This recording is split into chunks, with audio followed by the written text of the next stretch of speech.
Welcome back to Behind the Facts, the podcast, where we uncover the hidden stories and subtle patterns shaping how we think, feel, and behave. I'm Maya. And I'm Alex. And today, I had one of those moments where you suddenly realize your brain is running the show. Oh, yeah. What happened? Well, I woke up with, these huge intentions. Today's the day. I was going to tackle that big project, maybe clean the garage. Let me guess. You looked up, and it was suddenly 4 p.m., and you just spent 3 hours organizing your spice rack alphabetically. So much worse. I was cleaning my keyboard with a Q-tip, and then just this wave of guilt. It just felt like broken. Why can't I just do the thing I know I need to do? Okay, first of all, you are definitely not broken.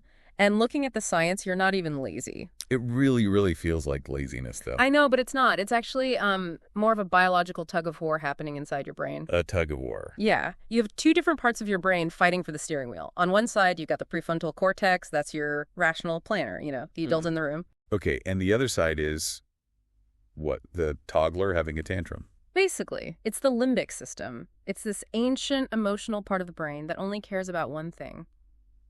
Feeling good right now. Immediate gratification. Exactly. And so when it sees a task that feels, boring or intimidating, it doesn't see a spreadsheet. It sees a threat. A threat. A threat to your immediate comfort. And so it just slams the eject button. So my brain is trying to save me from my expense report. That's pretty much it. And this is where it gets really strange. There's this thing called temporal discounting. Oh, I saw that in the research. Yeah. That's the one with the fMRI brain scans, right? Yes. The scans show that when you think about your future self... The guy who has to deal with the consequences tomorrow. Right. When you think about him, your brain lights up in the exact same way it does when you think about a complete stranger. Wait, what?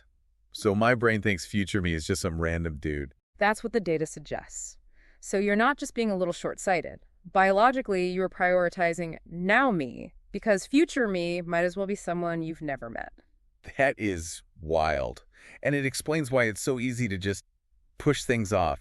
It's not my problem, it's that stranger's problem. Exactly. And it's not just avoiding the bad feeling, it's about chasing a good one. The distraction. The distraction. A lot of the research uses this metaphor of a slot machine. Think about your phone. Oh, for sure, the infinite scroll. You feel that stress from the big task, so you pick up your phone, and boom, you get a little dopamine hit, a little bit of relief, and that's where the danger is. Because your brain learns a lesson. It learns a very simple, very powerful lesson. Avoidance equals relief. And that creates a habit loop.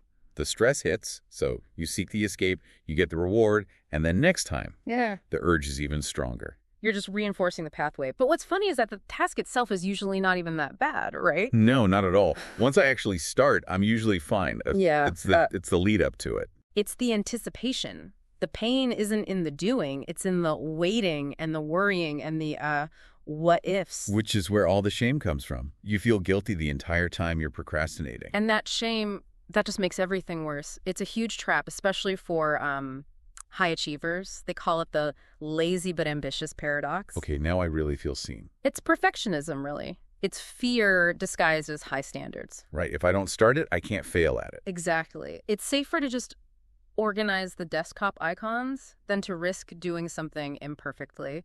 So how do we get out of the loop? Yeah, if we're wired for this, how do we fight back? Well, you have to flip the whole idea of motivation on its head. Most of us wait to feel ready. I'll do it when I feel inspired, which is never. Right. But the science shows that's backward. Action actually creates motivation, not the other way around. So you have to start before you feel like it. You have to. And there are 2 really simple steps. The first one is you have to forgive yourself. Forgive myself for wasting the day. Yeah. That feels wrong. It sounds counterintuitive, I know, but the research is clear. Shame is a terrible motivator. It just makes you want to hide more. Self-compassion actually breaks that shame spiral and frees up your brain to try again. Okay, so forgive past me. What's step 2? Do one tiny thing. Just one. Don't think about finishing the project.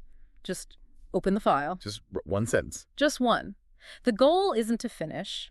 The goal is to teach your limbic system that this discomfort isn't actually dangerous, that taking action is safe. So discipline isn't about being some kind of robot. It's just a system of small choices. That's all it is. It's not a personality trait. It's a practice. That makes it feel much more possible. It really is. We're fighting our own biology, but also, you have to remember, we're living in an attention economy. Right. It's not just our internal wiring, it's every app on our phone being designed specifically to hijack that wiring, to make future you a stranger. That's all for today's episode. If you enjoyed this one, take a second to like the video, subscribe to the channel, and share it with someone who'd enjoy it too. Thanks for spending this moment with us. We'll be back very soon.